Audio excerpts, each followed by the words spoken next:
Hello, my friends. How are you? Let's see. Somebody recently asked me why I don't talk more about journaling and other self-help type ideas or practices in my sobriety. You know, I'm a back to basics girl. I am a big book, 164 pages girl, if you didn't know that. I almost died in Alcoholics Anonymous, not understanding what was wrong with me and having a frothy emotional appeal, you know, that frothy emotional solution to my problem. And I had long-term sobriety and I relapsed, and that frothy emotional appeal that they talk about in the book was killing me. I could not get sober again. I needed just the facts. Just the facts, ma'am. Just the facts, you know. That was an old show called Dragnet. So I needed an answer of depth and weight. See, everything I say is out of the book. It's because that's where the answers are, right? I truly believe that the root of my problem, this alcoholism, is selfishness and self-centeredness. I am suffering from a million forms of self, and it manifests itself in all different ways. Okay? I didn't think I was selfish when I got here. I thought I was a giver. You know? But everything is about me. Now, I believe that that's natural for human beings. First thing, let me tell you, it's natural that everything I think about has to do with me. Somehow, I'm benefiting, I'm being harmed, I'm getting too much, I'm not getting enough, right? It's me. It's the world as Karen sees it. Okay? So I don't think that that's just me, you know, just alcoholics, but alcoholics will die behind that self-centered thinking. So if you take someone like me and I go to AA and I need help and I want to talk about me. I don't have a job. I've lost everything. I don't have any money. I need food. I need cigarettes. You know, buy me, bring me, take me. What are you going to do for me now? It's me. Now, I started going to an Alcoholics Anonymous meeting. It was big book basics. No screwing around. People that could really help me. They read a paragraph out of the big book and they share about it. I still go to that meeting. And I would go to this meeting and I would go in as a newcomer. I was a mess. I could not get sober again. I was in and out, up and down. I was whacked out, right? And I came in and they would start the meeting and they'd do the reading. They'd read the reading twice to make sure that your alcoholic mind could slow down and listen. And then they went around the room, round robin, and everybody shared about the reading.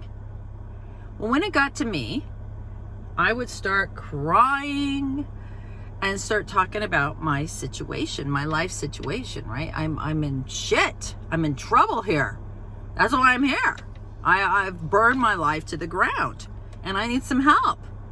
And then I'd be done and I'd go to the next person and they would share about the reading. So this went on for about 6 months. And one day it got about halfway around the room and I thought, oh my God, everybody's sharing about the reading, right? I've been coming in here for 6 months, throwing up, vomiting up my story.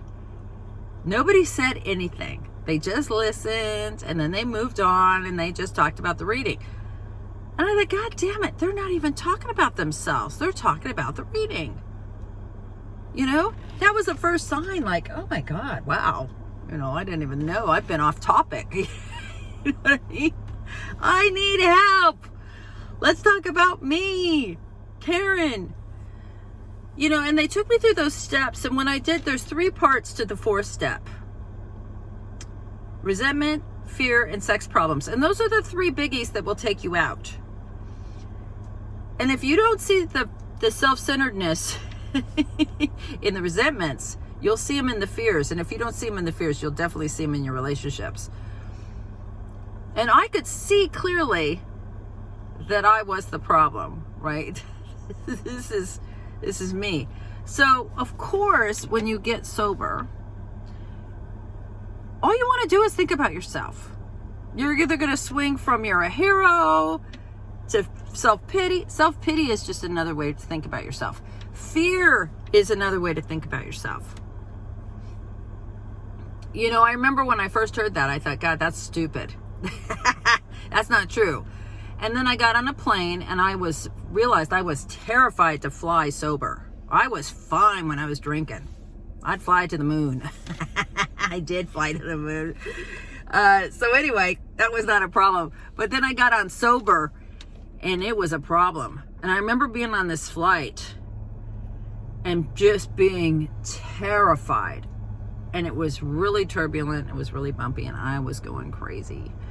And then I thought I kept saying the 3rd and the 7-step prayer over and over again. And I thought, somebody else. I'm supposed to think about somebody else.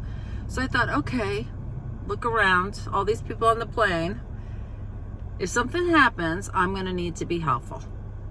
I'm going to need to help. I'm going to help that little old lady up there. She's not going to make it down the aisle and down the raft or whatever, right? I started thinking about the people I could help instead of me burning up in a ball of flames dropping into the Pacific Ocean. You know what I mean? So I turned my attention outward and I started thinking about who I could help when the plane went down. Now, that is you're probably thinking that is fucking crazy, right? But it's a good analogy of shifting your perception and changing it outward. So when I came to AA and my life was on fire, and I'd say to them, help me, help me, what am I going to do about this, all the things I destroyed in my life, they said, you know what, Karen, we'd like you to see that girl over there? Why don't you go help that girl over there? Why don't you make sure she knows where the bathroom is and get her a cup of coffee? Make her feel welcome. But no, I need some help, right? All about me. So the idea of a woman like me coming to AA to treat my alcoholism and asking me to journal about myself is crazy. That is more me. That's more of me thinking about me. Me. It's enough to make you sick. Once you start realizing even the good things I do are about me. The way I parented, I never saw that before. That most of the things were ego driven, that were a reflection of me. I mean, once the blinders come off, it's a rude awakening when you go, oh my God, everything is about me. So gratitude is a great way to shift your perception. But if I start writing a gratitude list every day about me, and how grateful I am about this, and how about you? How are you doing today? Is there anything I could do for you? I already know I'm grateful. I already know my life's on fire. My life hasn't changed much since I got sober, except for my attitude's changed. I'm thinking about you. And when I think about you, everything is perfect, right? I'm not a victim anymore. I'm a helper. I want to see how I can help you. I want to stay out of my sick mind. A gratitude list for me, it's like when I did my 4-step, and I did my 4-step at Betty Ford. No offense, Betty Ford. It's not the same Betty Ford anymore. It was back when Betty Ford was alive. And it was actually an AA 12-step program, like real. Not so much now. You know, it's driven by insurance companies, so whatever. Anyway, I don't want to get into all that. But I went to Betty Ford, and they had me write a 4-step. And it was in story form. So I was just making it up because I'm crazy. I'm an alcoholic. I remember things the way I want them to be. I'm either the hero or the victim. The hero or the victim. Right? I don't even really know. I was a blackout drinker, so I kind of make shit up, about my story. I don't know. I don't know. It's all kind of a blur. I don't know. So the facts that I needed to do a good 4-step were not going to be in a story because I don't think the story was even true. I don't know if you know what I mean, but I don't know what it had to do with the price of tea in China, to be honest. It didn't make any sense. But the way I did it the second time out of the book when I got sober again showed me this is what happened, right? This is the person that you're pissed off. This is what happened. This is how it affected you. And this is how you responded. Right? I needed to know that so I could move forward. So I could try to respond differently. And my response to life now is, how can I help? Not what can I get? Right? I was also told that, I took one of those phone lists home. And I thought that phone list was so you could call people and say, it's Karen from the meeting, and I really want a drink. And this girl told me, that's not what the phone list is for. The phone list is so you can call people and see how they're doing. I was like, oh, I don't want one of those. So you get the point. Self-help. Loving myself has never been the problem. You know that saying about come and let us love you until you love yourself? Not the problem. It's more like come and let us show you how to take care and love other people. Like, enough of me. Everybody's tired of me anyway. You know what I mean? Enough. Add to. Try to be helpful. Fucking take out the trash. Do the dishes without whining about it. You know what I mean? Every time now I leave one of my friends, I always say, let me know if you need anything. Bye, Karen. Bye, Judy. Let me know if you need anything. That's the kind of person I've become in Alcoholics Anonymous.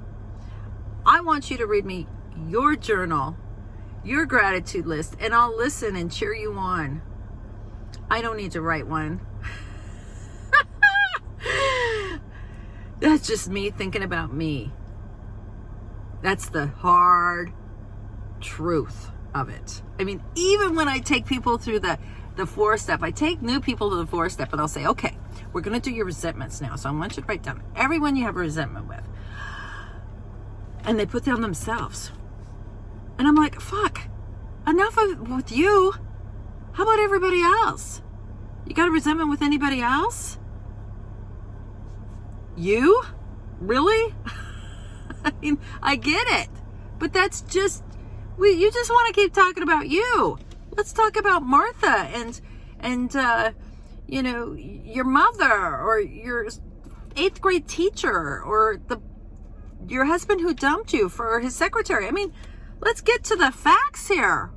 Enough about you. I don't know. Can you see what I'm saying? Maybe you had a little shift there in your perception and you could see the selfishness and self-centeredness. That is what ultimately is going to kill us. It's not the booze.